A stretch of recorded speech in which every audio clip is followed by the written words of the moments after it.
Hello दोस्तों, RBC MPPSC में आप सभी का स्वागत है। और जैसा कि हम इस चैनल पर जो है एमपीपीएससी मुख्य परीक्षा 2024 के लिए समाज शास्त्र जो है कल से हमने स्टार्ट किया था, नया सब्जेक्ट नया सिलेबस। और कल हमने जो है परिवार जो है पहला टॉपिक जो है उसको कल हमने पढ़ा था, और उसकी पीडीएफ भी मैंने आपको टेलीग्राम चैनल पर दे दी थी। आज हम अपना दूसरा टॉपिक जो है कुटुंब या संयुक्त परिवार जो है यहाँ पे स्टार्ट करने जा रहे हैं। तो ये टॉपिक भी बहुत इम्पोर्टेंट है और इसको भी आप ध्यानपूर्वक देखें।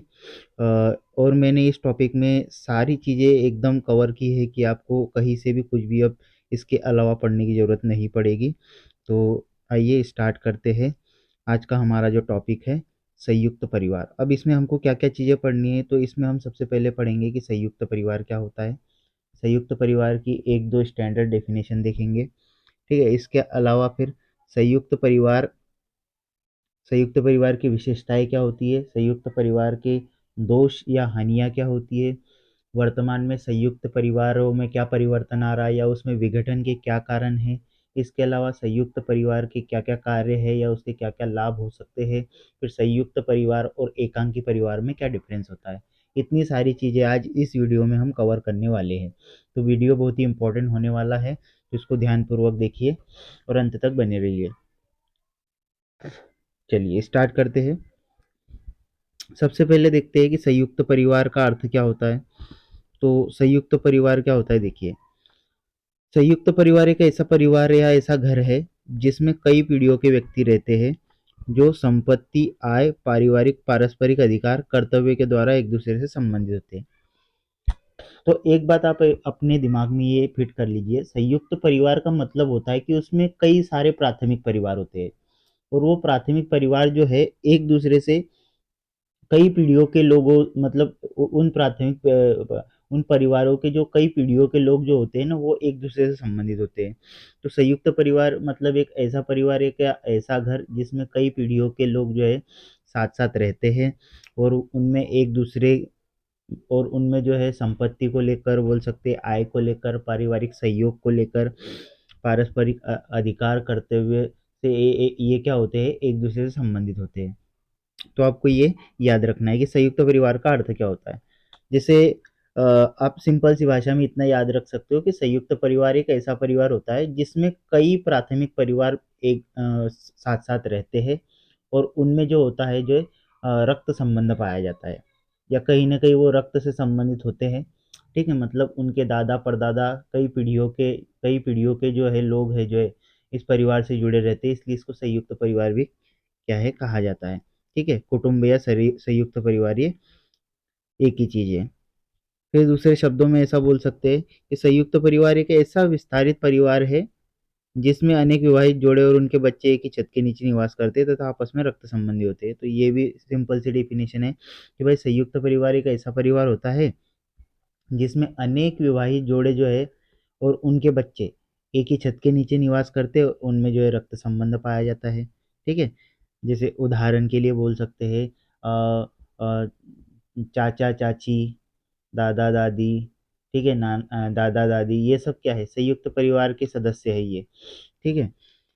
अब विद्वानों की कुछ परिभाषाएं कुटुंब के बारे में या संयुक्त परिवार के बारे में। तो इरावती कर्वे के अनुसार क्या है संयुक्त परिवार की परिभाषा। तो इरावती कर्वे ने बोला, एक संयुक्त परिवार ऐसे व्यक्तियों का समूह है जो सामान्यतः एक ही घर में रहते हैं, एक ही रसोई में बना भोजन ग्रहण करते हैं, जो संपत्ति होती है उसके सम्मिलित स्वामी होते हैं, मतलब संपत्ति पर सभी का अधिकार होता है, सामान्यतः पूजा में एक साथ भाग लेते हैं और किसी न किसी रूप से एक दूसरे से संबंधित होते हैं। तो इसमें आपको इस स्टैंडर्ड डेफिनेशन में आपको 3-4 कीवर्ड पकड़ के रखना है। क्या-क्या? तो भाई, एक तो व्यक्तियों का एक ऐसा समूह एक ही घर में निवास करते हैं, एक ही घर में बना भोजन करते हैं, संपत्ति पर सभी का अधिकार समान रूप से होता है, सामान्यतः पूजा में एक साथ भाग लेते हैं और किसी न किसी प्रकार के एक दूसरे से संबंधित होते हैं। तो ये क्या है, संयुक्त परिवार की एक स्टैंडर्ड डेफिनेशन होगी किसके अनुसार, इरावती कर्वे के अनुसार। अब मुजुमदार एवं मदान ने क्या बताई है वो भी देख लेते हैं।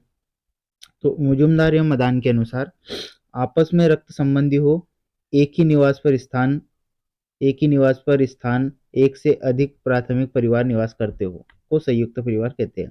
देखिए, मुजुमदार एवं मदान ने भी बहुत ही सिंपल सी बात कही कि भाई ऐसे व्यक्तियों का समूह जो आपस में जिनमें आपस में रक्त संबंध हो और एक ही स्थान पर निवास करते हो, एक ही छत के नीचे निवास करते हो सॉरी, एक से अधिक उसमें प्राथमिक परिवार निवास करते हो, उसको संयुक्त परिवार बोलेंगे। तो इसमें आपको मुजुमदार और मदान की डेफिनेशन में 3 चीज़ें याद रखनी है। एक तो रक्त संबंध, एक ही स्थान पे निवास करते हैं और उनमें कई प्राथमिक परिवार साथ-साथ रहते हैं।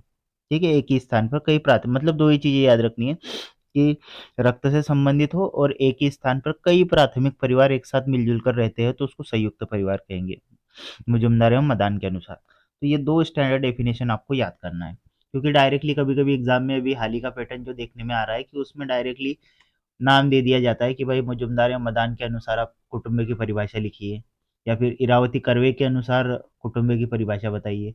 ऐसे क्वेश्चन जो है अभी आने लग गए हैं, तो आप थोड़ा सा स्टैंडर्ड डेफिनेशन भी याद करें तो अच्छा रहेगा। ठीक है, फिर आगे बढ़ते हैं। कुटुंब की विशेषताएं या संयुक्त परिवार की विशेषताएं क्या होती है, तो मैंने इसमें बहुत सारी चीज़ें लिख दी है, लेकिन हम शॉर्टकट में देखेंगे।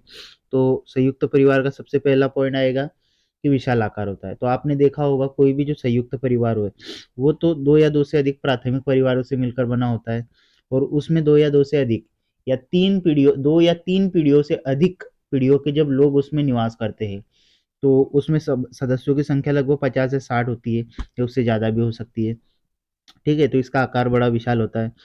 संयुक्त संपत्ति, तो संयुक्त परिवार के सदस्य मिल-जुल कर क्या करते हैं, काम करते हैं, पैसा कमाते हैं, तो संपत्ति में वृद्धि करते हैं। तो प्रत्येक परिवार के प्रत्येक सदस्य का संपत्ति पर क्या होता है, अधिकार होता है। तो संयुक्त संपत्ति, संयुक्त भोजन, परिवार के सभी सदस्य भोजन एक ही चूल्हे पर बना भोजन ग्रहण करते हैं, तो एक ही छत के नीचे रहेंगे तो एक ही चूल्हे पर बना भोजन ग्रहण करेंगे। सामान्य निवास, सभी सदस्य क्या है, एक ही छत के नीचे निवास करते हैं। फिर अगला है सहयोगी व्यवस्था, तो संयुक्त परिवार में पारस्परिक सहयोग की व्यवस्था पर टिका होता है। यह एक सबके लिए और सब एक के लिए के सिद्धांत पर कार्य करता है। तो ये आपको लाइन याद रखनी है कि संयुक्त परिवार जो होता है, एक सबके लिए और सब एक के लिए के सिद्धांत पर क्या करता है, कार्य करता है। फिर है स्थायित्व, तो अन्य परिवारों की तुलना में जो होता है, संयुक्त परिवार जो है अधिक स्थायी होता है, क्योंकि इसमें अगर किसी एक सदस्य की मृत्यु हो जाती है तो ये परिवार जो है फिर भी बना रहता है, इसमें विघटन वगैरह नहीं होता। फिर मुखिया का नियंत्रण, तो संयुक्त परिवार की जो संपत्ति की देखरेख होती है और संरक्षण होता है, उसका उत्तरदायित्व जो है परिवार के मुखिया का होता है, जिसको हम कर्ता बोलते हैं, प्रधान बोलते हैं। ठीक है? तो ये क्या है, मुखिया का नियंत्रण होता है। सामान्य उपासना या सामान्य पूजा, तो परिवार के जो सभी सदस्य होते हैं, वो एक साथ बैठकर पूजा पाठ करते हैं, सहयोगपूर्ण और सौहार्द क्या है, बरतते हैं, एक दूसरे के साथ मिलजुल कर रहते हैं, पूजा करते हैं, एक ही छत के नीचे पूजा वगैरह एक साथ बैठकर करते हैं। तो ये क्या हो जाएगी, संयुक्त परिवार की विशेषताएँ हो जाएगी। क्या-क्या विशेषताएँ बताई मैंने आपको? यहीं पे याद कर लीजिए इसको कि विशाल आकार होता है, 2 या 2 से अधिक प्राथमिक परिवार, 2-3 पीढ़ियों से रहते हैं, 50-60 सदस्य होते हैं, इसमें कम से कम इससे ज़्यादा भी हो सकते हैं। संयुक्त संपत्ति होती है, मिल-जुल कर काम करते हैं, तो संपत्ति पर सभी का अधिकार समान रूप से होता है। संयुक्त भोजन, एक ही छत के नीचे भोजन ग्रहण करते हैं। फिर सामान्य निवास, एक ही छत के नीचे निवास करते हैं। सहयोगी व्यवस्था पाई जाती है। स्थायित्व पाया जाता है, क्योंकि एकाधिक सदस्य की मृत्यु भी हो गई, तो इसमें किसी प्रकार का विघटन वगैरह नहीं होता। मुखिया का नियंत्रण होता है। उसके अलावा सामान्य पूजा करते हैं, मतलब सभी साथ में मिलकर एक साथ जो है पूजा वगैरह करते हैं। फिर अगला जो आएगा, इसमें अब संयुक्त परिवार के अपकार्य या दोष क्या हो सकते हैं। तो देखिए, संयुक्त परिवार के अपकार्य या दोष, तो यहाँ पे मैंने छोटे-छोटे पॉइंट भी बनाए हुए हैं और कुछ पॉइंट मैंने ऐड किए हुए हैं, जैसे व्यक्ति की कार्यकुशलता में बाधक। अब देखिए, जैसे संयुक्त परिवार होता है, तो व्यक्ति संयुक्त परिवार में क्या होता है कि उसकी जो कुशलता होती है, उसके अनुसार वो काम नहीं कर पाता, क्योंकि उसको मुखिया की बात को मानना पड़ता है। मुखिया जैसा कहता है, वो उसके अनुसार उसको चलना पड़ता है, तो उसकी जो कार्यकुशलता है, उसमें जो है संयुक्त परिवार एक प्रकार से बाधक होता है। अकर्मण्य अकर्मण्य व्यक्तियों की वृद्धि, अकर्मण्य व्यक्तियों की वृद्धि मतलब संयुक्त परिवार में सामान्यतः ये देखा जाता है कि काम करने वाले लोगों की संख्या जो होती है बहुत ही कम होती है और बैठकर खाने वाले लोगों की संख्या जो है अधिक होती है। तो अकर्मण्य व्यक्ति मतलब जो काम धंधा कुछ नहीं करते, बस घर पर बैठे बैठे क्या करते हैं, आराम से खाते रहते हैं। ऐसे व्यक्तियों की संख्या में वृद्धि होती है। अनियंत्रित प्रजनन, आप संयुक्त परिवार में देखो तो अनियंत्रित प्रजनन वगैरह बच्चे बहुत ज़्यादा होते हैं, ठीक है। फिर आगे देखेंगे तो तानाशाही, आपको मुखिया के पास परिवार के, संयुक्त परिवार के सारे जो निर्णय होते हैं वो मुखिया करता है। तो एक प्रकार से मुखिया जो होता है उसके पास असीमित अधिकार होते हैं, और वो उसकी इच्छा के विरुद्ध कोई भी सदस्य जो है कुछ भी नहीं कर सकता। तो एक प्रकार से तानाशाही प्रवृत्ति हो जाती है मुखिया की इसमें। फिर कमाने वालों के मध्य असंतोष पाया जाता है कि संयुक्त परिवार में जो, जैसे कुछ लोग जो अधिक धन कमाते हैं, अधिक परिश्रमी होते हैं, धन कमाते हैं, और तो कुछ कुछ जो है केवल बैठ के खाते हैं। तो उसके कारण उनके मध्य क्या पाया जाता है, असंतोष की भावना हो पाई जाती है। तो इसके अलावा देखिए स्त्रियों की दुर्दशा होती है। स्त्रियों को सामान्यतः आप देखो तो दासी से भी अधिक काम करना पड़ता है, सुबह से लेकर शाम तक ये काम काम ही काम में लगी रहती है। तो स्त्रियों की दयनीय स्थिति होती है, अनेक समस्याओं का केंद्र होता है। तो आप देखो जो संयुक्त परिवार होते हैं उनमें आपको दहेज प्रथा हो गई, स्त्रियों की निम्न स्थिति, कलह, द्वेष, तनाव, व्यावसायिक अकुशलता, स्वतंत्रता का अभाव जैसे अनेक दोष जो है संयुक्त परिवार में आपको देखने को मिलते हैं। फिर निर्धनता, तो संयुक्त परिवार में कमाने वाले कम होते हैं, खाने वाले अधिक होते हैं, जिसके कारण ये अधिक से जो संयुक्त परिवार होते हैं वो निर्धन होते हैं, जिससे इनमें निर्धनता अधिक पाई जाती है। फिर औपचारिक संबंध, तो औपचारिक समझ, जैसे आपने देखा है कि संयुक्त परिवार के जो सदस्य होते हैं वो केवल, उनमें किसी प्रकार का वास्तविक संबंध नहीं पाया जाता, मात्र और केवल मात्र औपचारिक संबंधों पर ये परिवार जो है टिके होते हैं, दिखावा मात्र होता है उनमें, ठीक है। गतिशीलता का अभाव, तो संयुक्त परिवार में कोई भी सदस्य निर्णय लेने, व्यापार करने, व्यवसाय करने के लिए स्वतंत्र नहीं होता। मतलब खुद का कोई भी व्यवसाय व्यापार वो चालू करने के लिए स्वतंत्र नहीं होता, उसको मुखिया की अनुमति के बिना वो कोई भी कार्य नहीं कर सकता, तो गतिशीलता का अभाव होता है। तो ये जो है हमने पढ़ा, संयुक्त परिवार के ये क्या हो जाएंगे, दोष हो जाएंगे या अपकार्य हो जाएंगे, ठीक है। फिर हम आगे बढ़ते हैं, ये यहाँ पे लिखा हुआ है, संयुक्त परिवार के विघटन के कारण या वर्तमान संदर्भ में संयुक्त परिवार में क्या क्या परिवर्तन आए हैं, ऐसा क्वेश्चन आपसे पूछा जा सकता है 7 मार्कर में, या हो सकता है 10 मार्कर में भी पूछ ले कि वर्तमान में कुटुंब में या संयुक्त परिवार में कौन कौन से परिवर्तन हमें दिखाई देते हैं, समझाइए। या फिर वर्तमान में संयुक्त परिवारों के विघटन होने के प्रमुख कारण क्या है, समझाइए। ठीक है, ऐसा 10 नंबर में क्वेश्चन बन सकता है। तो यहाँ पे मैंने केवल पॉइंट पॉइंट लिख दिए हैं 8 से 10। आप इसमें अपने अनुसार जो है इसमें कंटेंट ऐड कर सकते हो, इतना मतलब आपको अपने लॉजिक के हिसाब से इसमें कंटेंट ऐड कर देना है। जैसे मैंने पहला पॉइंट लिखा है औद्योगिकरण, तो संयुक्त परिवार के विघटन का एक प्रमुख कारण औद्योगिकरण भी है, क्योंकि आपको पता है कि आजीविका कमाने के चक्कर में आज जो है युवा हो गया या कोई भी व्यक्ति हो गया, अपने परिवार को छोड़कर एक शहर से दूसरे शहर की ओर जा रहा है, जिसके कारण क्या हो रहा है, संयुक्त परिवारों का विघटन हो रहा है।